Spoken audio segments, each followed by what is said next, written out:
Hello दोस्तों, आज हम डिस्कस करेंगे पॉलीमर के शॉर्ट नोट्स। पॉलीमर मीन्स क्या होता है? पॉली मीन्स मैनी, बहुत सारे। मर्स मीन्स यूनिट, बहुत सारी यूनिट्स मिलकर क्या बनाते हैं? पॉलीमर बनाते हैं।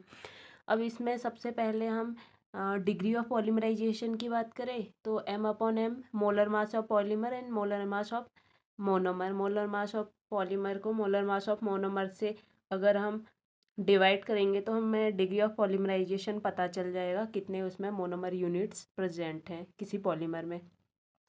अब पॉलीमर की अरेंजमेंट की बात करें तो पॉलीमर जो होता है दो पॉलीमर में की पोजीशन की बात करें तो जो पॉलीमर में ब्रांच लगी होगी उस पोजीशन को हेड कहते हैं, और पीछे साइड जहाँ ब्रांच नहीं लगी है उसको टेल कहते हैं।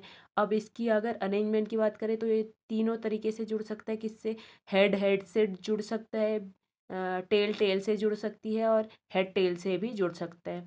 हेड टेल से जुड़ के जो पॉलीमर बनते हैं वो बहुत ज़्यादा देखने को मिलते हैं, तो उन मतलब इम्पोर्टेंट पॉलीमर होते हैं। तो उनको अगर हम आगे पढ़ें तो उनके अरेंजमेंट को देखें, तो वो जो है उनके टाइप को देखें। अगर हेड मतलब अल्फ़ा बीटा यानी कि हेड टेल वाले जो अरेंजमेंट है उसको क्लासीफाई करें तो तीन टाइप के होते हैं: आइसोटेक्टिक, सिनडायोटेक्टिक एंड एटेक्टिक। आइसोटेक्टिक में क्या होता है?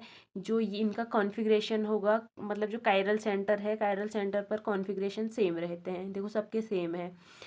दूसरा सिनडायोटेक्टिक में जो कॉन्फ़िगरेशन है वो अल्टरनेट पोजीशन पर सेम होता है। यहाँ पर अगर वेज पे है तो यहाँ पर एक पोजीशन छोड़ के फिर यहाँ पर वेज पे है, तो अल्टरनेट पोजीशन पर क्या रहता है? सेम रहता है। एटैक्टिक में कोई भी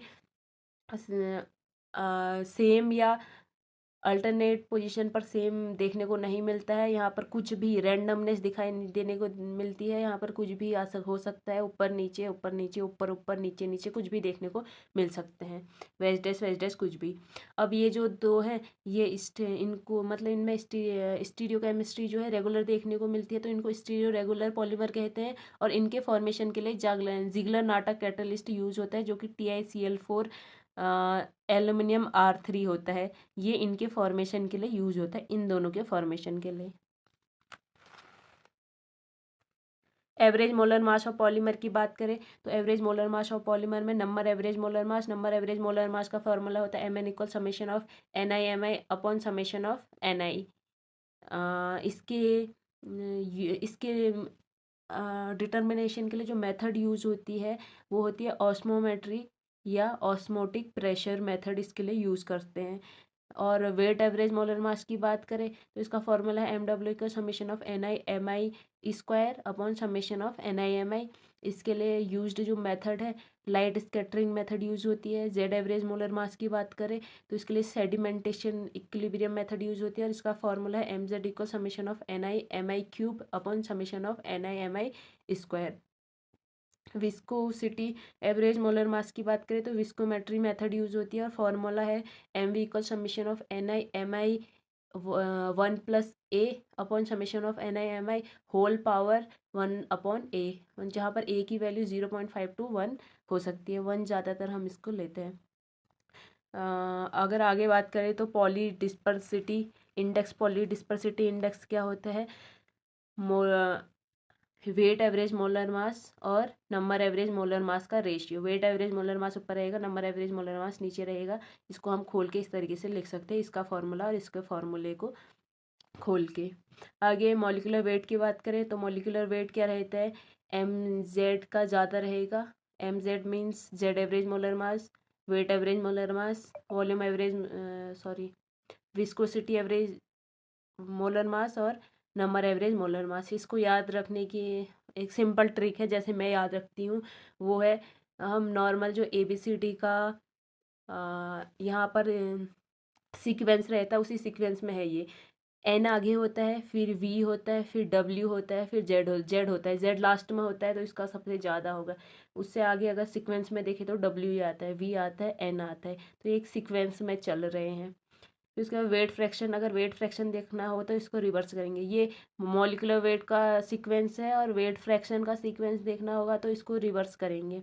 electrical conducting polymer, electrical conducting जो पॉलीमर होते हैं उनमें इलेक्ट्रिकल कंडक्ट कैसे कंडक्ट होती है इलेक्ट्रिसिटी, तो उसके लिए यहाँ पर क्या होता है, जो पाई इलेक्ट्रॉन होते हैं वो डिलोकलाइज्ड करते हैं। पाई इलेक्ट्रॉन के डिलोकलाइजेशन से इलेक्ट्रिकल कंडक्टिविटी पॉलीमर्स में देखने को मिलती है।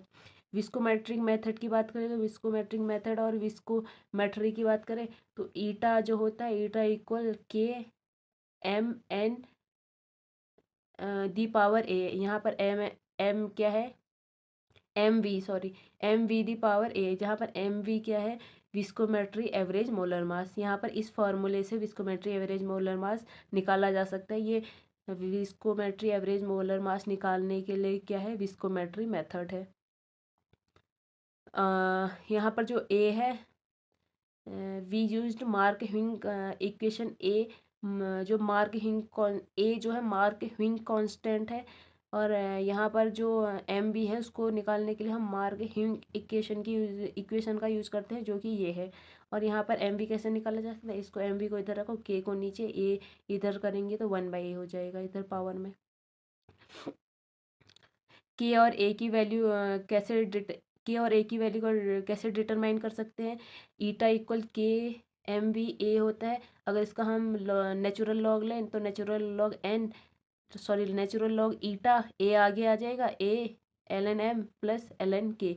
यहाँ से हम ग्राफ अगर खींचे इनके बीच में, y equal m x plus c के बीच में ग्राफ खींचे तो जो स्लोप होगा वो ए के इक्वल होगा और इंटरसेप्ट जो होगी वो एल एन के इक्वल होगी। देखो इस तरीके से एल एन की इंटरसेप्ट है और स्लोप ए, यहाँ से ए और के हम निकाल सकते हैं। तो के की वैल्यू कैसे निकलेगी, इंटरसेप्ट अपॉन लॉग के निकालना है तो इंटरसेप्ट अपॉन 2.303, के निकालना है तो एंटी लॉग इंटरसेप्ट अपॉन 2.303। ये कब होगा, जब ग्राफ एल एन ईटा और एम वी के बीच में होगा। आगे विस्कोसिटी की टाइप की बात करें तो विस्कोसिटी जो होती है 4 टाइप की होती है, जिसकी ट्रिक है रानी साइबा रासाई, RSRI। Relative viscosity, specific, reduced और इंट्रिंसिक विस्कोसिटी। रिलेटिव विस्कोसिटी कैसे निकलती है, एन अपॉन एन नॉट, जहाँ पर एन क्या है विस्कोसिटी ऑफ सॉल्यूशन और एन नॉट है विस्कोसिटी ऑफ सॉल्वेंट। अगर स्पेसिफिक विस्कोसिटी निकालनी है तो इस एन आर में से 1 को माइनस कर देंगे। रिड्यूस्ड विस्कोसिटी निकालनी है तो जो एन एस पी है इसमें सी का क्या कर देंगे, सी से इसको डिवाइड कर देंगे। रिड्यूस्ड विस्कोसिटी का एक और फार्मूला होता है ईटा प्लस सी डैश सी, जहाँ पर सी डैश क्या है कांस्टेंट है और सी क्या हो गया कंसंट्रेशन। इसका फॉर्मूला, इससे हम क्या कर सकते हैं, ग्राफ खींच सकते हैं इसके अकॉर्डिंग ग्राफ खींचेंगे तो यहाँ पर हमें क्या होगा, जो एन रिड्यूस्ड है, एन रिड्यूस्ड इधर से देखेंगे तो 1/c n minus n naught upon n naught के इक्वल है। और सी के बीच में ग्राफ खींचेंगे तो ईटा क्या होगा, इंटरसेप्ट होगी इंट्रिंसिक विस्कोसिटी, और यहाँ से इंट्रिंसिक विस्कोसिटी निकाली जा सकती है। देखो इंट्रिंसिक विस्कोसिटी किसके इक्वल होगी, इन दोनों के बीच में जब ग्राफ होगा तो इंट्रिंसिक विस्कोसिटी ईटा इक्वल होगी इंटरसेप्ट, और जो एम स्लोप है ये क्या है, सी डैश, जो कि कांस्टेंट होता है। तो यहाँ से y equal m x plus c, इस तरीके ग्राफ से हम क्या कर सकते हैं, इंट्रिंसिक विस्कोसिटी भी निकाल सकते हैं। इंट्रिंसिक विस्कोसिटी निकालने का फॉर्मूला यहाँ से बनेगा n reduced equal intrinsic viscosity plus c dash c. Osmometry method की बात करें या ऑस्मोटिक प्रेशर मेथड की बात करें तो हम pi equal C upon M R T होता है, जहाँ पर सी कंसंट्रेशन होगा और एम क्या होगा, मोलर मास होगा। आर टी क्या होगी, R gas constant, T temperature. ये आइडियल गैस के लिए होती है। रियल गैस के लिए हम क्या करते हैं, ये इस पूरे फार्मूले के साथ आर बी टी सी को ऐड कर देते हैं। यहाँ पर ये सारी चीज़ें वही हैं जो हम मतलब जनरली देखते हैं। उसके बाद पाई अपॉन सी, इसमें देखो, इसमें अगर हम Y equal M M X, इसको एक्स मानेंगे, इस पूरे को एम मानेंगे, एम एक्स प्लस सी से ग्राफ खींचिए तो वाई पाई अपॉन सी, ये सी और स्लोप क्या बनेगा RBT, और इंटरसेप्ट RT/mn, RT/mn। यहाँ से mn निकाला जा सकता है, यहाँ से mn निकाला जा सकता है। ध्यान रखना, ऑस्मोमेट्री में हम क्या करते हैं, नंबर एवरेज मोलर मास निकालते हैं और नंबर एवरेज मोलर मास यहीं से निकलता है। mn इक्वल क्या होगा, इंटरसेप्ट इधर आएगा, mn इधर, mn इक्वल RT/इंटरसेप्ट हो जाएगा, जहाँ पर mn क्या है, नंबर एवरेज मोलर मास। अब यहाँ पर एक और चीज़ देखने को मिल रही है, स्लोप किसके इक्वल है, RBT, टेम्परेचर के डायरेक्टली प्रोपोर्शनल। इसका मतलब टेम्परेचर बढ़ेगा तो स्लोप बढ़ेगी। Kinetic chain length, kinetic chain length क्या होती है, rate of reaction upon, kinetic chain length equal rate of reaction upon rate of first step. Rate of reaction को रेट ऑफ फर्स्ट स्टेप से अगर divide करते हैं तो काइनेटिक चेन लेंथ देखने को मिलती है, मतलब काइनेटिक चेन लेंथ निकलती है। कुछ इंपॉर्टेंट फार्मूले, पॉलीमर चैप्टर के कुछ इंपॉर्टेंट फार्मूले की बात करें तो कॉन्टूर लेंथ होती है RC, RC NL होती है। N क्या है यहाँ पे, नंबर ऑफ मोनोमेरिक यूनिट, कितनी मोनोमेरिक यूनिट है। L होगा length of monomeric unit, monomeric unit की लेंथ क्या है। यहाँ से जो N नंबर ऑफ मोनोमर है, अगर वो हमें नहीं पता है और हमें पॉलीमर और मोनोमर के मास पता है तो नंबर ऑफ मोनोमर हम यहाँ से निकाल सकते हैं, पॉलीमर के मास को मोनोमर के मास से डिवाइड करके। रूट मीन स्क्वायर या एंड टू एंड डिस्टेंस इसको कहते हैं, या रैंडम कॉइल पॉलीमर कहते हैं। इसको निकालने का RMS कैसे निकाला जाता है, √NL, जहाँ पे NL यही चीज़ें हैं। Most probable length, most probable length की बात करें RMP, तो ये होता है,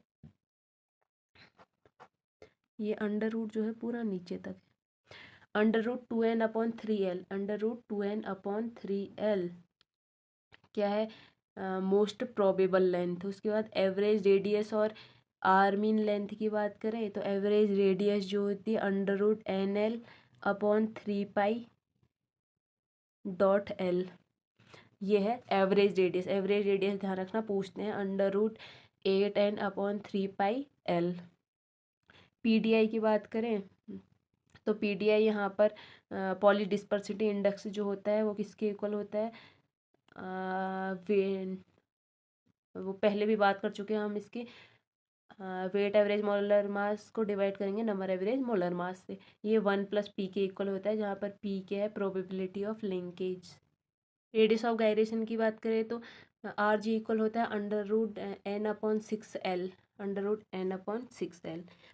मोल fraction kmer formation, probability of formation of kmer की बात करें तो P के equal NK/N, number of kmer upon total number of monomer, equal 1-P K-1, इसको इस तरीके से भी लिख सकते हैं। ये फॉर्मूला है किसका, केमर निकालने का। केमर या probability of formation of kmer की बात करें, केमर या probability, sorry, mole fraction of kmer या probability of formation of kmer की बात करें तो NK/N 1-P P⁻K-1। Degree of polymerisation और एवरेज वैल्यू ऑफ लिंक और लिंक एवरेज की अगर बात करें, यानी कि केमर्स की बात करें, के एवरेज, सॉरी केमर नहीं है ये, लिंक एवरेज है। लिंक एवरेज, के एवरेज की बात करें तो ये किस तरीके से होता है, के जिसको हम एन इस तरीके से भी लिख सकते हैं, एन के या के एवरेज लिख सकते हैं। ये जो होता है डिग्री ऑफ पॉलीमराइजेशन भी इसको हम कह सकते हैं। यहाँ पर जो डिग्री ऑफ पॉलीमराइजेशन एन के एवरेज निकलता है वो होता है 1/1 - P। ध्यान रखना 1/1 - P, जिसको M/M से निकाल सकते हैं, मोलर मास ऑफ पॉलीमर और मोलर मास ऑफ मोनोमर। जहाँ पर पे probability of formation of bond होता है, 1 - P क्या होगा, पे, जहाँ पर P probability of number of bond formation होगा और 1 - P होगा probability of no bond formation, यहाँ पर बॉन्ड फॉर्मेशन नहीं होने की प्रोबेबिलिटी है। वेरिएंस की बात करें तो वेरिएंस होता है सिग्मा स्क्वायर होता है MN स्टैंडर्ड डेविएशन इन मास की बात करें तो अंडर रूट वेरिएंस होता है, √MN अगर हेट्रोजीनस और होमोजीनस सॉल्यूशन में इनके मॉलिक्यूलर वेट की बात करेंगे तो होमोजीनस सॉल्यूशन में सबका सेम रहता है, हेट्रोजीनस जो सॉल्यूशन होता है उसमें डिफरेंट रहता है, ZWMN, जो पहले भी बताया है। अगर के रेट कांस्टेंट निकालने की बात आई तो उसके लिए फॉर्मूला होता है 1/Tn-1, 1/A-XN-1, 1/A(n-1), जहाँ पर K rate constant, T time, N number order, N होता ऑर्डर ऑफ रिएक्शन, A-X है concentration of reactant at time t, और ए है concentration of reactant at time 0।